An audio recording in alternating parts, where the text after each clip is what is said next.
இந்த பதிவு நிச்சயமாக உங்களுக்கு பெரிய மருந்தாக இருக்கும்.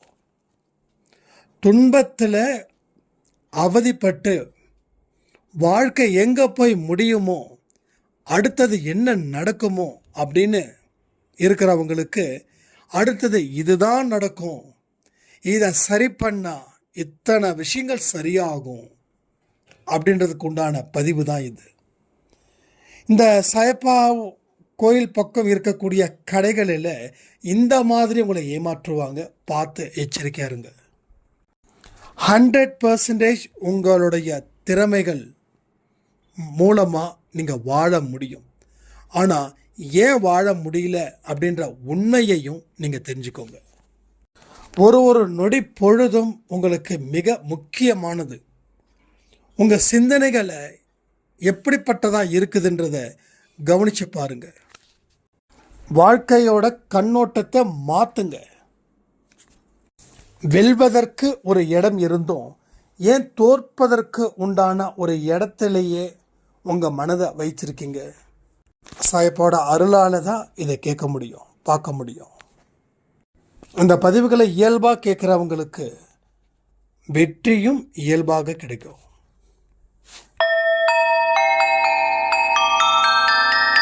ஓம் சாயிரா சாயிரா, ஓம் சாயிரா சாயிரா, ஓம் சாயிரா சாயிரா, அன்பே சாயிரா, பேரன்பே சாயிரா, அகிலம் தளிக்க ஆத்மா விழிக்க அனுதினம் சாயிரா, எங்கள் அன்பே சாயிரா.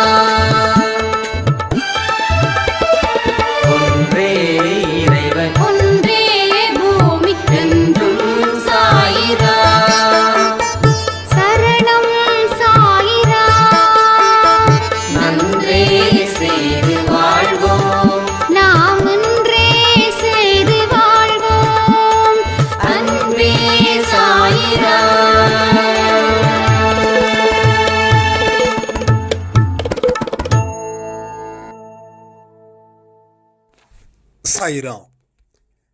என் உயிரின் உயிரானவர்களே, கோபத்தினால நம்ம எவ்வளவு தூரம் மன அழுத்தத்துடனும் எவ்வளவு பெரிய தோல்விகளையும் சந்திச்சுக்கிட்டு இருக்கோம் அப்படின்றத பற்றி தான் இந்த பதிவு. ஆன்மீக வாழ்க்கையில் வாழக்கூடிய ஒருவரும் கோபங்கள் இல்லாமல் இருக்கணும். ரெண்டாவது, எளிதில் உணர்ச்சி வசப்படக்கூடாதவர்களாகவும் இருக்கணும்.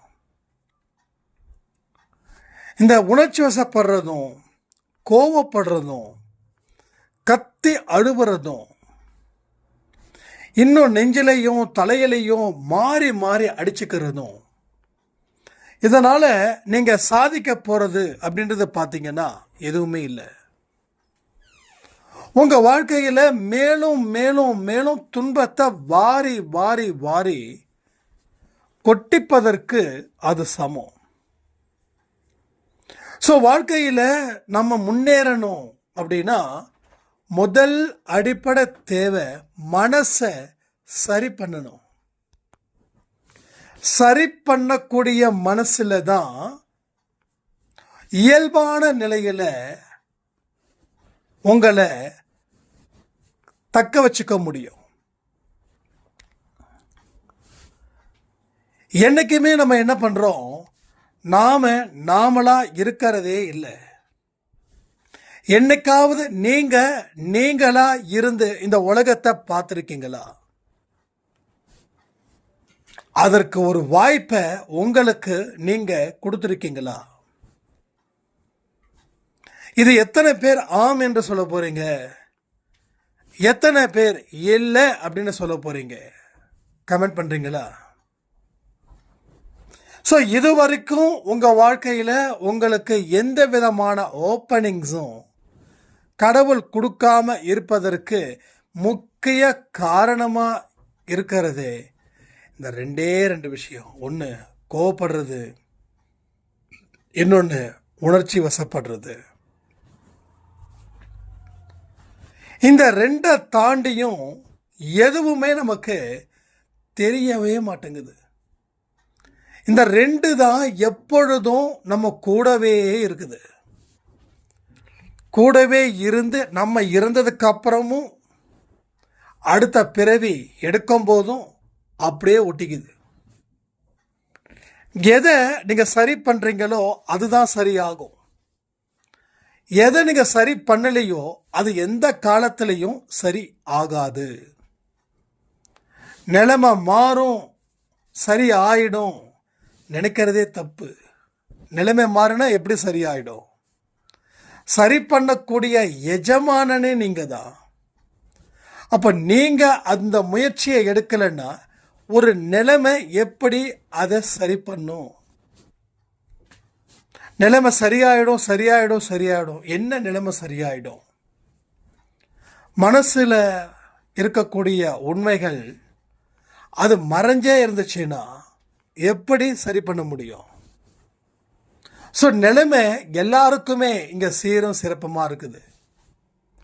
கடவுளுக்கு இந்த நேரத்தில் காது கேட்காது, கடவுளுக்கு இந்த நேரத்தில் கண்ணு தெரியாது, கடவுளுக்கு இந்த நேரத்தில் எந்த உணர்வும் இருக்காது அப்படின்னு ஒரு விஷயம் இருந்தால் நிலைமை சரியில்லை, கடவுள் கண் முழிக்கட்டும், கடவுளுக்கு காது கேட்கட்டும் அப்படி நம்ம நினைக்கலாம். ஆனால் 24x7 ஆக மொத்தம் நீங்கள் பிறந்ததில் இருந்து இறக்குற வரைக்கும் 24 மணி நேரமும் கடவுளுடைய கண்ணு, கடவுளுடைய காது எல்லாமே வேலை செய்யுது. ஸோ நிலைமை எப்பயுமே சரியாக தான் இருக்குது. உன்னை நீ சிந்திக்காத வரைக்கும் வாழ்க்கையில் நிலைமை மோசமாக தான் இருக்கும். உன்னை பற்றி சிந்திக்க ஆரம்பிக்கும் போது உன் வாழ்க்கையை எந்த லட்சணத்தில் நீ வாழ்ந்துக்கிட்டு இருக்க அப்படின்ற உணர்வு உனக்கு பெருகும்போது உன்னுடைய ஐம்புலன்களும் கட்டுப்படுத்தப்படுகிறது. தன்னை உணர்ந்தவன் ஞானி. நீங்கள் ஞானியாக இருக்கணும் அப்படின்னு நான் சொல்ல வரல. ஞானி போல ஒரு வாழ்க்கையை வாழ முயற்சி பண்ணுங்கன்னு சொல்கிறேன். நமக்கு இருக்கக்கூடிய ஆசைகள் நிறைவேற தான் வாழ்ந்துக்கிட்டு இருக்கோம். ஒரு ஆசை நிறைவேறிடுச்சு, அடுத்த ஆசை தொடங்குது. அப்போ அடுத்த ஆசைகள் நிறைவேற தான் வாழ்ந்துக்கிட்டு இருக்கோம். ஸோ ஆசைகளுக்கு மனுஷனுக்கு வந்துக்கிட்டே தான் இருக்குது, தேடிக்கிட்டே தான் இருக்கான், தேடி தேடி அலைஞ்சிக்கிட்டு தான் இருக்கான். எதுவும் கிடைக்கலன்னா பித்து பிடித்தவன் போல தெரிஞ்சுக்கிட்டு தான் இருக்கான். ஸோ எவ்வளவு பெரிய ஏசி ரூமில் அவனை உட்கார வச்சாலும் அவன் உடம்பும் குளிராகலை, அவன் மனசும் குளிராகலை. அவன் மனசு குளிராக இருந்தால் எவ்வளவு பெரிய வெயிலில் உட்கார்ந்துருந்தாலும் அவன் சிறப்பாக இருப்பான். ஸோ குளிர்விக்க வேண்டியது குளிர்விக்கலை அப்படின்னா அது என்னைக்கும் கொழுந்து விட்டு எரிஞ்சிக்கிட்டு தான் இருக்கும். எதை அணைக்கணுமோ அதை அணைக்கணும். எரியறத அணைச்சாதான் இங்கே இயல்பு நிலையில் வாழ்க்கை ஒவ்வொரு மனுஷனுக்கும் திரும்பும்.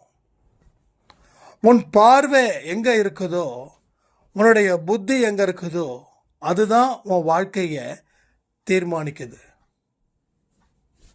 அப்போ தீர்மானிக்கப்பட்ட வாழ்க்கை எதை நோக்கி போகுதுன்றதை யோசிக்கணும்.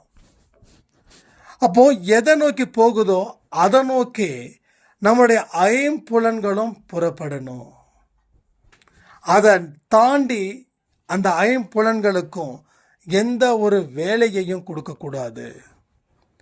ஏதாவது புதுசான வேலை கொடுக்க என்ன ஆகும் அப்படின்னா அந்த புலன்களுக்கு ஒரு பெரிய கன்ஃபியூஷன்ஸ் வந்துடும். கடைசியில் அது இஷ்டத்துக்கு ஆடும். ஸோ ஒவ்வொரு மனுஷனுடைய வாழ்க்கையிலையும் அது இஷ்டத்துக்கு ஆடுறதால தான் மனுஷன் இஷ்டம் போல பேசுகிறான். முன்னாடி என்ன வரும் பின்னாடி என்ன வரும்னா யோசிக்கல. வெட்டு 1 துண்டு 2ன்னு பேசுறா. அது பிறருக்கு பெரிய அளவில் தலைவலியை ஏற்படுத்துது. இவன் தலைவலி குறைக்கணும் அப்படின்னு சொல்லி மற்றவங்களுக்கு தலைவலியை ஏற்படுத்துகிறான். அந்த நேரத்தில் இவனுக்கு தலைவலி இல்லை, ஆனால் மற்றவங்களுக்கு இவன் வலியை கொடுக்கறதால மற்றவர்கள் முடிவை பண்ணுறாங்க. என்ன தெரியுமா? என்ன முடிவு பண்ணுறாங்க தெரியுமா? இவனை நம்ம நிச்சயமாக ஒரு நாள் இல்லை ஒரு நாள் பழி வாங்கணும் அப்படின்னு. ஸோ உலகத்தில் இருக்கக்கூடிய அத்தனை மனுஷங்களும் இந்த எண்ணத்தை மனசில் வச்சு தான் இன்னைக்கு வாழ்ந்துக்கிட்டு இருக்காங்க. அதனால தான் இந்த உலகத்தில் எங்கே போனாலும் சத்தம், அழுகை, புலம்பல். நல்லா யோசிச்சு பாருங்க, அழுகையும் புலம்பல்களும் இல்லாத வீடு எங்கேயாவது இருக்குதா? வீட்டில் ஆளுங்கள் இருந்தாலும் இல்லை நம்ம மட்டும் இருந்தாலும் நம்மளுடைய அழுகையும் நம்மளுடைய புலம்பல்களும் இன்னும் அதிகரித்த வண்ணம் தானே இருக்குது. சரி செய்ய வேண்டிய நீங்கள் சரி செய்யாமல் ஏதேதையோ சரி செய்கிறதால ஏதாவது நடந்துருச்சா வாழ்க்கையில்? எதுக்கு நாம் வாழ்க்கையை வாழணும், அது எப்படிப்பட்ட வாழ்க்கையாக இருக்கணும்னு நாம் என்னைக்காவது ஆரோக்கியமான வழியில் டிசைட் பண்ணியிருக்கோமா சொல்லுங்கள்? நம்ம வாழ்க்கையை நாம் கட்டுப்படுத்தியிருக்கோமா சொல்லுங்கள்? நம்ம வாழ்க்கையை நாம் கட்டுப்படுத்தலை, அதனால் நம்ம வாழ்க்கையை வேறு சிலரால் கட்டுப்படுத்தப்படுகிறது. அதனால் வரக்கூடிய கஷ்டம், அதனால் வரக்கூடிய துன்பம், அதனால் வரக்கூடிய குழப்பம், இது எல்லாமே ஒரு மனுஷனுக்கு அளவுக்கு அதிகமாக வந்து நிற்கிறதால அவனால் என்ன செய்ய முடியும்னு யோசித்து ஃபைனலாக என்னால் எதுவுமே செய்ய முடியல, நான் திறமை அற்றவனாக இருக்க, நான் எதுக்கும் லாய்க்கில்லாதவனாக இருக்க, என் வாழ்க்கையில் எதையுமே என்னால் சாதிக்க முடியல, எதையுமே என்னால் சரியான கண்ணோட்டத்தில் பார்க்க முடியல. ஸோ பலவிதமான பிரச்சனைகளுக்கு காரணம் நானாக தான் இருக்கேன், நான் அதிர்ஷ்டம் இல்லாதவன். அந்த மாதிரி ஒரு மைண்டுக்குள்ளே நாம் திணிக்கிறோம். ஆனால் அதுவும் உண்மை. ஏன்னா என் வாழ்க்கை என் கட்டுப்பாட்டுக்குள்ளே இருந்துருச்சுன்னா இங்கே எனக்கு எந்த பிரச்சனையும் இல்லை. பட் என் வாழ்க்கை பிறரோட கட்டுப்பாட்டில் இருந்துருச்சுன்னா அது எவ்வளவுதான் சந்தோஷமாக பிறர் என்னை வச்சிருந்தாலும் எனக்கு சுதந்திரம் இல்லை அப்படின்னா என் வாழ்க்கை இருளில் இருக்குதுன்னு அர்த்தம். என் வாழ்க்கை ஒரு டார்க் பிளேஸில் இருக்குதுன்னு அர்த்தம். ஒரு கும்ம இருட்டில் என்னால் வாழ முடியுமா? முடியாது. ஸோ இயல்பான மனிதன் சுதந்திரமாக இருந்துட்டா அப்படின்னா அவன் எந்த இடத்துல இருந்தாலும் அவனுடைய சந்தோஷத்தை யாராலையும் பறிக்க முடியாது, யாராலையும் விலை கொடுத்து வாங்கவும் முடியாது. இது தீர்க்கமான உண்மை, தீர்க்கமான உண்மை. மனசு சட்டு சட்டுன்னு அலைப்பாய விட்டுக்கிட்டே இருக்கும். இதை ஒன்று நினைக்கிறோம், நினச்சி முடிச்சதுக்கப்புறம் வேறு ஒன்று நினைக்கிறோம், வேறு ஒன்று நினச்சதுக்கப்புறம் இன்னொன்று நினைக்கிறோம். ஆனால் நீங்கள் நினச்சது எதுவுமே உங்கள் வாழ்க்கைக்கு பயன் தராதது தான். ஸோ எந்த மாதிரி எண்ணங்கள் வருதோ அந்த எண்ணங்கள் சரியானதாக இருக்குதா அப்படின்னா அதை கண்டினியூ பண்ணலாம். இல்லை இது தப்பாக இருக்குது அப்படின்னா அதை கண்டினியூ பண்ணால் அது வாழ்க்கையில் இன்னமும் ஆபத்தை ஏற்படுத்துமா ஏற்படுத்தாதா?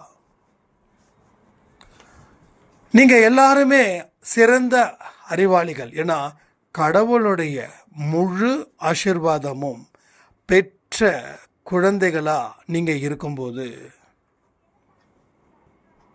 நீங்கள் நிச்சயமாக அதிர்ஷ்டசாலிகள் தான். நீங்கள் சிறந்த புத்திசாலிகள், சிறந்த அறிவாளிகள். என்ன சரியான விஷயத்தை சரியான நேரத்தில் செய்ய முடியாமல் இருக்கிறதால தான் வாழ்க்கை உங்களுக்கு சரியில்லை. இது உண்மை. இது 100க்கு 100 உண்மை. யாரோ எதேதோ சொல்லுவாங்க, நேரம் சரியில்லை, திசை சரியில்லை, உன் தலையெழுத்து சரியில்லைன்னு. சொல்கிறதுக்கு ஒருத்தன் சொல்கிறான் அப்படின்னா அவன் கடவுளா? அவனும் உங்களை மாதிரி மனுஷன்தான். உங்களுக்கு பசி எடுக்குதுன்னா அவனுக்கும் பசி எடுக்குது. ஸோ எல்லா மனுஷனும் அப்படிப்பட்டவன் தான். அப்போது இன்னொரு மனுஷன் சொல்கிறத கேட்டுக்கிறது சரியா தப்பா நீங்கள் சொல்லி பாருங்க. நீங்கள் புரிஞ்சுக்கோங்க கொஞ்சம் தயவு செய்து. ஒரு மனுஷன் உங்ககிட்ட வந்து வேலை வெட்டி இல்லாமல் சொல்கிறான், உன் வாழ்க்கை முடிஞ்சிருச்சு, உனக்கு திசை சரியில்லை, ஒவ்வொரு விஷயமும் உங்களுக்கு மோசமான பின் விளைவுகளை ஏற்படுத்துது. ஏன் தெரியுமா? அடுத்த மனிதர்கள் சொல்லக்கூடிய விஷயத்தை கண்மூடித்தனமாக நீங்கள் நம்பும்போது ஸோ அடிப்படை உண்மைகளை தெரிய தெரிய தத்துவங்கள் புரியும். இங்கே எல்லாத்தையும் விட்டுட்டு வாங்க அப்படின்னு சொல்லலை. நீங்கள் வாழணும், சிறப்பாக வாழணும், யாரும் முகம் சுளிக்க முடியாத அளவுக்கு வாழணும். கடவுளுடைய ஆசீர்வாதம் இருந்தும் அதை பயன்படுத்திக்கல அப்படின்னு அதை ஃபீல் பண்ணிடக்கூடாது. இப்போ யாருக்கும் ஃபீல் ஆகாது. இங்கே நிறைய பேர் என்கிட்ட தனிப்பட்ட முறையில் சொன்ன விஷயம் சொன்னால் உங்களுக்கு ரொம்ப யூஸ்ஃபுல்லாக இருக்கும் அப்படின்னு நான் நம்புகிறேன். தம்பி, எனக்கு 60-70 ஆயிடுச்சு, நான் யாருக்கும் எந்த தீங்கும் செய்யலை, கடவுளுக்கும் எனக்கும் அவ்வளவு இது இருக்கும், ஆனாலும் வாழ்க்கையில் ஏன் முன்னேறாமல் இருக்குது அப்படின்னு நினைக்கும்போது நான் எல்லாத்தையும் சரி பண்ணணும்னு நினச்சேன். ஆனால் என்ன சரி பண்ண நான் ஒரு வாய்ப்பை கொடுக்கல அப்படின்னாங்க. என்னோட ஹெல்த்தை நான் சரி பண்ணணும், என்னுடைய மைண்டை நான் சரி பண்ணணும். நான் சரியானா என் கூட இருக்கிறவங்களும் சரியாவாங்க. இந்த உண்மையை தாண்டி வேறு எந்த உண்மையும் வாழ்க்கையில் சந்தோஷத்தை கொடுக்காதுங்க. இது சத்தியமான உண்மை. ஆனால் இந்த உண்மையை அவ்வளவு சீக்கிரம் உங்களால் ஏற்றுக்க முடியாது. ஏன்னா உங்களுடைய பிறப்பு, உங்களுடைய பிறவி, அதில் ஏற்படுத்த அனுபவம், உங்கள் கேரக்டர்ஸ், உங்கள் கான்ஃபிடென்ட் லெவல், இது எல்லாமே தான் தீர்மானிக்குது. அப்போது இதை ஜஸ்ட் மனசுக்குள்ளே வச்சுக்கோங்க, ஓகேவா? ரொம்ப போட்டு திணிக்க வேண்டாம். என்ன நான் சரி பண்ணணும் அப்படின்னு நினைக்க வேண்டாம். ஜஸ்ட் மைண்டை ஃப்ரீ பண்ணுங்க. ஆட்டோமேட்டிக்காக மைண்டு, பாடி நல்லா ரிலாக்ஸ் ஆகும். ஸோ நீங்கள் என்றைக்குமே விழுந்து போகிறவங்க இல்லை, விழுகிறவர்களை தாங்கி பிடிக்கக்கூடிய ஒருத்தவங்க தான் நீங்கள் எல்லாருமே. அப்போ நீங்கள் விழுந்து கிடந்தால் என்ன ஆகும்? நம்ம விழுந்து கிடக்கிறோம், நம்மளை சரி பண்ணாமல் விழுந்து கிடக்கிறோம். காலில் அடிபட்டுடுச்சு, நடக்க முடியல. அப்போ காலில் அடிபட்டுடுச்சுன்றது உண்மை, நடக்க முடியலன்றது உண்மை, விழுந்து கிடக்கிறோன்றது உண்மை. ஆனால் இதுக்கு அப்புறம் வரக்கூடிய விஷயத்தை தான் நம்ம கணிக்க தவறிட்டோம். இதுக்கு அப்புறம் நடக்கக்கூடிய விஷயங்கள் என்னென்னலாம் இருக்குதுன்றதை நீங்கள் தெரிஞ்சுக்கணுமா இல்லையா? தெரிஞ்சுக்க முயற்சி பண்ணணுமா இல்லையா? திரும்பவும் சொல்கிறேன், காலில் அடிபட்டுடுச்சு, நடக்க முடியல, விழுந்துட்டீங்க. இதோட உங்கள் வாழ்க்கை முடிஞ்சிடுச்சுன்னு நினச்சிங்க. அப்போ இதோட வாழ்க்கை முடியல.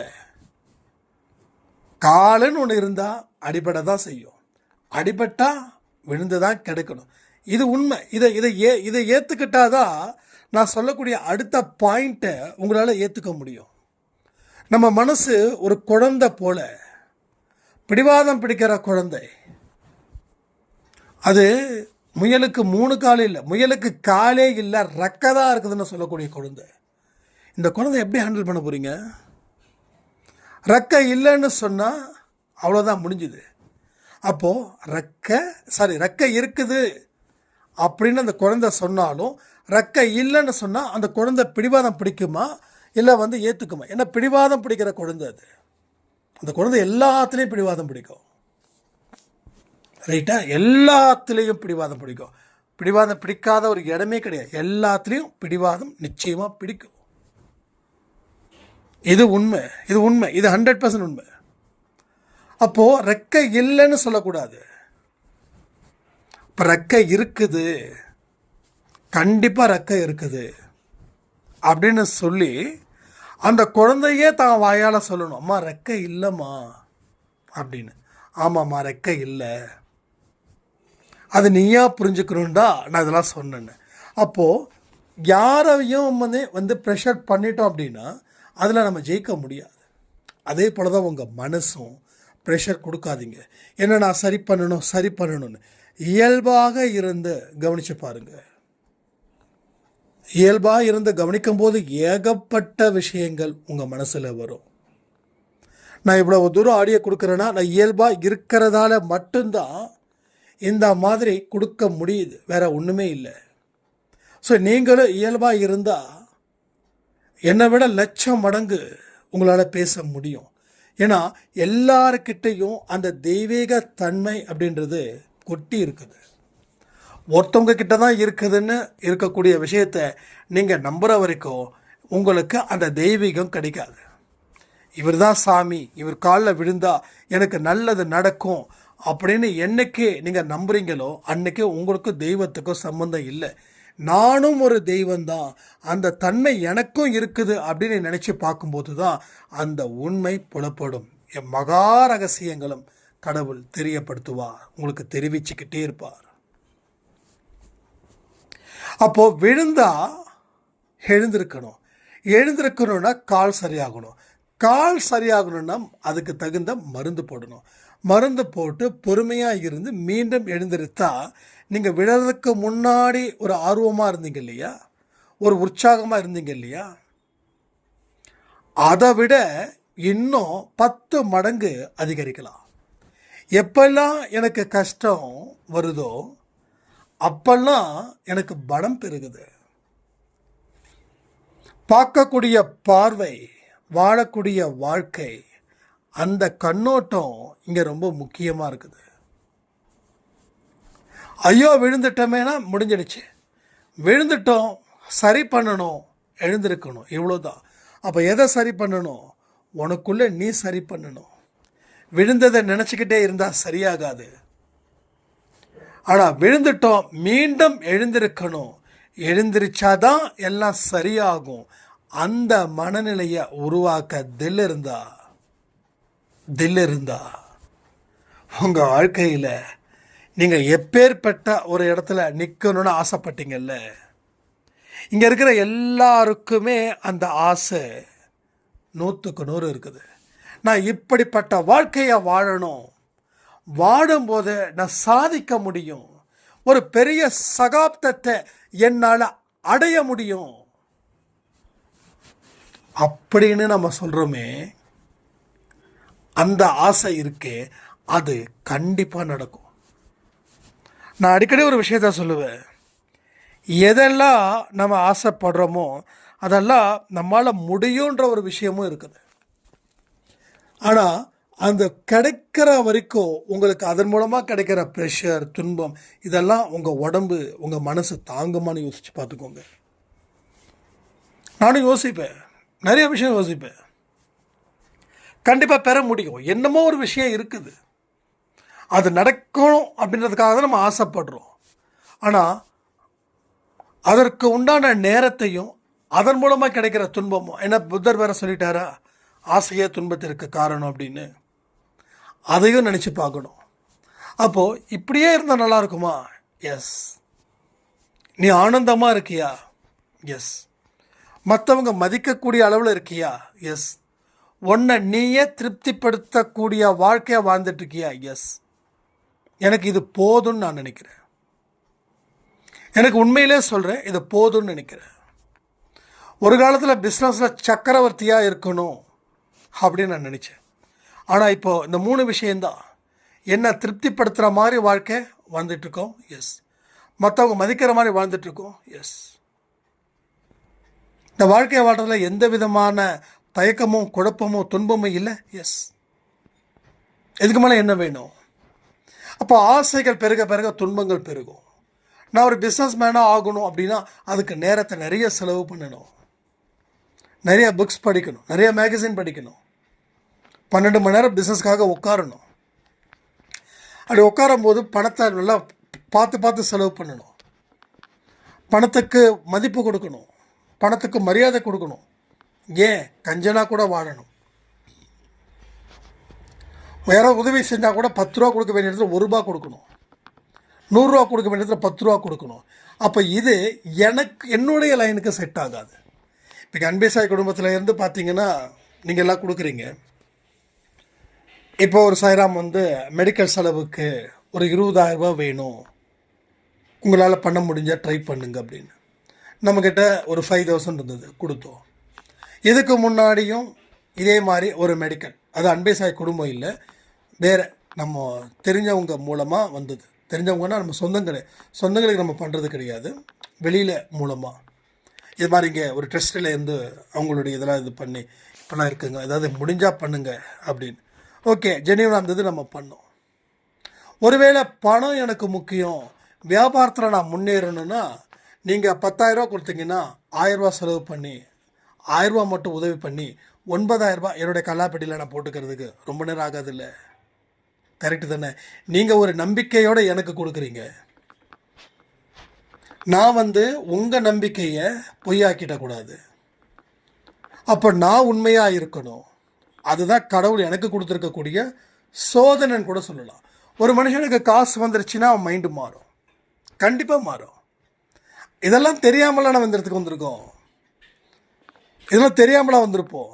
இந்த 10,000 ரூபாய்க்கு ஆசைப்பட்டேன்னா கடவுளுடைய மனசில் எனக்கு இடம் இல்லாமல் போயிடுச்சுன்னா நான் என்ன பண்ண முடியும்? நீங்கள் எனக்கு காசு கொடுக்குறீங்க உதவிக்குன்னு சொல்லி கொடுங்கன்னு, அதை நான் சரியான முறையில் கொடுத்தாதான் அது உங்கள் கணக்குக்கு வரவு கணக்காக வரும், புண்ணியத்துக்கு உண்டான வரவாக வரும் இல்லையா? ஸோ எனக்கு நீங்கள் கொடுத்தீங்கன்னா நான் படக்கும் ஜஸ்ட்டாக ஊரை சுற்றிக்கிட்டு நல்லா விதவிதமாக, நான் பாருங்கள் மோஸ்ட்லி பிளாக் ஷர்ட் தான் வச்சுருப்பேன், பெருசாக ஒன்றும் இருக்காது. நான் யூஸ் பண்ணுறதே என்னோட தேவைகளே ரொம்ப கம்மி தான். 300 ரூபாய்க்கு மேலே டிஷர்ட் எடுக்க மாட்டேன், 400 ரூபாய்க்கு மேலே ஜீன் எடுக்க மாட்டேன். மொத்தமாக ஒரு 4 ஜீன் இருக்கும், அதிகபட்சமாக பிளாக் டிஷர்ட்ஸ் மட்டும்தான் இருக்கும். கலர்ஸ் வந்து ஏற்கனவே எப்போயோ எடுத்து. எதுக்கு நான் சொல்கிறேன் அப்படின்னா, இப்போ நான் சிக்கனமாக இருக்கணும்னா இல்லை, எனக்கு பண்ணக்கூடிய செலவில் அதை நான் சம்பாதிச்சாலும் அதுலேயும் ஒரு பகுதி நான் எடுத்து வைக்கிறேன் வெளியில் இருக்கிறவங்களுக்கு. இப்போ நான் அதுக்கு தகுதியானவனாக இருந்தால் தானே உங்ககிட்ட நான் கேட்க முடியும். அப்போ என்னோட ஆசைகள் இது நல்லா இருக்கா, ஹாப்பி. அப்போ இதில் நம்ம 100 வருஷம் வந்துடலாம். கொஞ்சம் அதிகப்படியாக ஆசைப்பட்டா இங்கே இருக்கிறது அங்கே தூக்கி போடு, அங்கே இருக்கிறது இங்கே தூக்கி போடு, இந்த மாதிரி போயிடுவோம். கடைசியில் வேறு மாதிரி ஆகிடுவது, ஒரு கமர்ஷியல் பிளேஸ் மாதிரி ஆகிடும். ஸோ என்றைக்குமே சரி, அன்பேசாய்ட்ஸ்னோட கமர்ஷியல் பிளேஸ், இது வியாபாரம் பண்ணக்கூடிய ஸ்தலம் இல்லை. பைபிளில் ஒரு அருமையான விஷயம் இப்போ வரைக்கும் எனக்கு ரொம்ப பிடிச்சிருக்கு, என்ன தெரியுங்களா? தேவாலயம், அங்கே வந்து ஜீசஸ் வந்து ஒரு பிரசங்கம் பண்ண போகிறாங்க. அப்போது அந்த தேவாலயத்தை சுற்றியும் நிறைய பேர் வந்து பொருள் விற்க வராங்க. அப்போ அவர் என்ன பண்ணுவார், அங்கே போய் கடும் சொற்களை சொல்லுவார். கடும் சொற்களோ இல்லை ஏதோ சாட்டையால் அடித்து விரட்டுவார்னு சொல்லுவாங்க. இது வியாபாரம் பண்ணக்கூடிய இடம் இல்லை, இது ஸ்தலம். இங்கே தெய்வீகம் மட்டும்தான் இருக்கணும், கடவுள் இருக்கக்கூடிய இடத்துல வியாபாரம் இருக்கக்கூடாது அப்படின்னு சொன்னாங்க. ஆனால் இன்னைக்கு கடவுள் எங்கே இருக்காரோ அங்கே தான் வியாபாரம் ஜேன்னு நடக்குது. நம்ம சிஸ்டர் வந்து ஒரு சாய்பா கோயிலுக்கு போனாங்க. அங்கே போயிட்டு வந்ததுக்கப்புறம் நல்லா கவனிச்சு பாருங்கள், அவங்கக்கிட்ட நான் சொல்லலை, ஆனால் உங்களுக்கு இது புரியும், உங்களுக்கு புரிய வைக்க தான் முயற்சி பண்ணுறோம். அப்போ கோயிலை சுற்றியும் கடை இருக்கும் இல்லையா, கடை இருக்கும். அப்போ இவங்க போய் பார்த்துருக்காங்க, ஏதோ ஒரு சாய்பா வந்து ஜஸ்ட் ஒரு 3,000 ரூபாங்க அப்படின்னு சொல்லியிருக்காங்க. இவங்க வந்து எத்தனை கிலோ என்ன, ஏன்னா இவங்க ஃபாரின் எடுத்துகிட்டு போகிறதுக்கு வந்து பர்டிகுலர் கிலோ தானே எடுத்துகிட்டு போக முடியும் ஒவ்வொரு பேசஞ்சரும். அப்போ வந்து இது எவ்வளோ வெயிட்டுன்னு கேட்டிருக்காங்க. அப்போ அவருக்கு புரிஞ்சிடுச்சு, ஸோ வெயிட் அதிகமாக இருந்தால் வாங்க மாட்டாங்க அப்படின்னு. அப்போ வந்து இவ்வளோ வெயிட்டுங்களா, சரி வேண்டாங்க சின்னதே வாங்கிக்கிறோங்க அப்படின்னு சொல்லும்போது அந்த கடைக்காரர் என்ன தெரியுமா சொல்லியிருக்காரு, வியாபார டெக்னிக்ஸ் பாருங்கள். அவர் வரணும்னு நினச்சா எப்படி இருந்தாலும் வந்துடுவார். அவர் வரணும்னு நினச்சா எப்படி இருந்தாலும் வந்துடுவார். திரும்பவும் சொல்கிறேன், உங்களுக்கும் இப்படிப்பட்ட விஷயங்கள் நடந்துச்சுன்னா நீங்கள் அவரோட பேச்சுக்காக மயங்காதீங்க. உங்களுக்கு என்ன பிடிச்சிக்குதோ அந்த சாய்ப்பாக விடுங்க. அவர் வரணும்னு நினச்சா எப்படியா இருந்தாலும் வந்துடுவாருங்கன்னு சொன்ன உடனே, என்னங்க இவர் வரை இப்படி சொல்கிறாருன்னு இது பண்ண உடனே, சரிங்க அப்போ அவரே கொடுத்துருங்க. இப்போ வியாபாரம் ஜெயிச்சுதா, அதை கடை கோயில் இருக்கிற பக்கம் வியாபாரம் இருக்கக்கூடாது.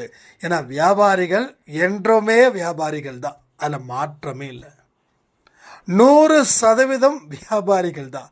எனக்கும் அந்த வியாபாரத்தோட வந்துருமோன்னு சொல்லி தான் நான் கொஞ்சம் அடக்கி வாசித்தேன். ஆனால் இப்போ அப்படிலாம் இல்லை. ஒட்டுமொத்த பொறுப்பையும் பிச்சுக்கு கொடுத்தாச்சு.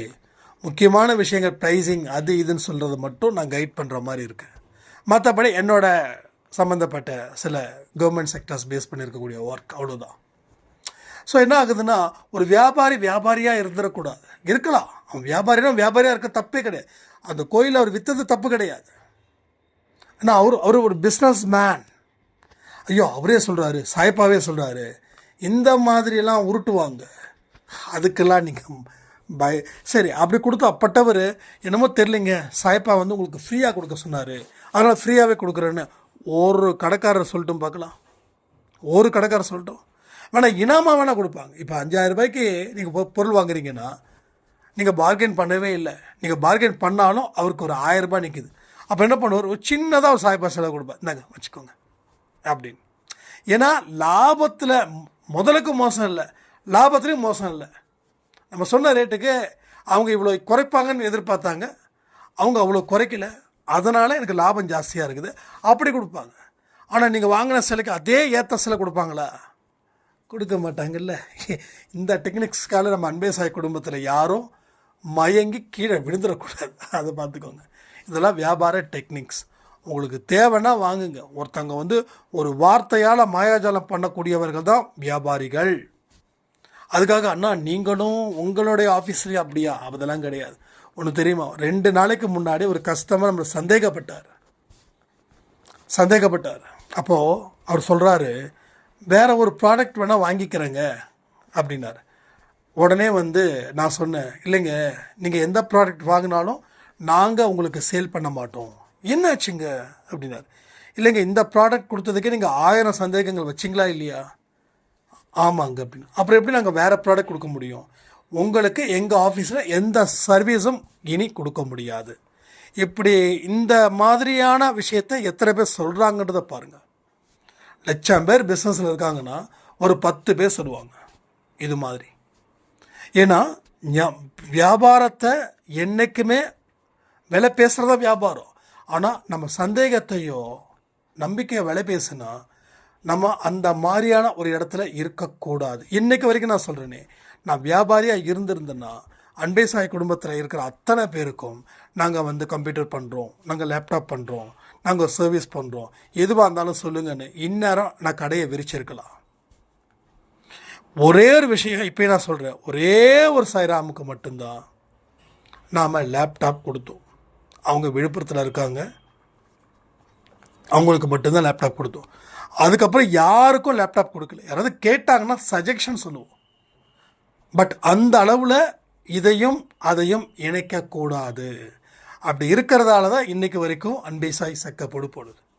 ஸோ இது எல்லாத்தையும் பேசியிருக்கோம். கொஞ்சம் நல்ல மைண்டில் வச்சு கேளுங்க. ஸோ வாழ்க்கையில் வெற்றி பெறுவதற்கு உண்டான அத்தனை நல்ல விஷயங்களும் உங்கள் வாழ்க்கையில் நடக்கட்டும்னு சொல்லி இந்த பதிவை நான் முடிக்கிறேன். ஜெய் சாய்ராம்.